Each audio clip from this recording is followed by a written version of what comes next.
उड़ीसा में एक स्थान है टोटा गोपीनाथ।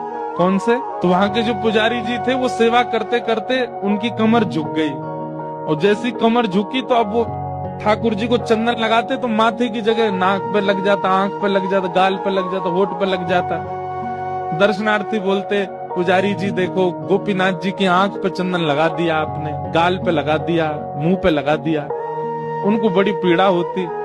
मन में सोचने लगे अब एक काम करता हूँ कि मैं एक पुजारी रख लेता हूँ, मुझसे तो सेवा उतनी, कमर झुक गई मेरी। पुजारी जी जैसे ही मंदिर में आए और सेवा के लिए प्रस्तुत हुए, एक दिन की सेवा पुजारी जी ने कर दी।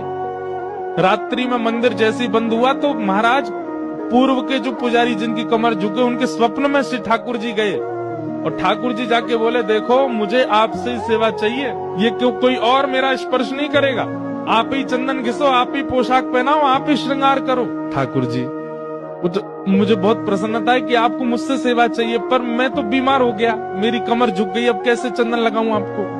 ठाकुर जी बोले, हमें नहीं पता, हमें आपसे ही सेवा चाहिए, कल सुबह पुजारी नहीं आना चाहिए, आप ही आओगे सेवा में। बेचारे प्रसन्न भी हो रहे थे पर रो भी रहे थे। प्रसन्न इसलिए हो रहे थे, बताओ ठाकुर जी को मेरे हाथ से सेवा चाहिए, रो इसलिए रहे थे कि मैं सेवा कर नहीं पाता। दूसरे दिन स्नान करके मंगला में जैसे ही मंदिर में प्रवेश किया तो क्या देखा, तो जैसे हम बैठे हैं सुख आसन में, ठाकुर जी नीचे ही बैठ गए, बोले लो हम भी बैठ गए, अब करो हमारी सेवा। तो उनका नाम पड़ गया टोटा गोपीनाथ। पर एक टोटा गोपीनाथ है जहाँ बैठे हुए हैं ठाकुर जी।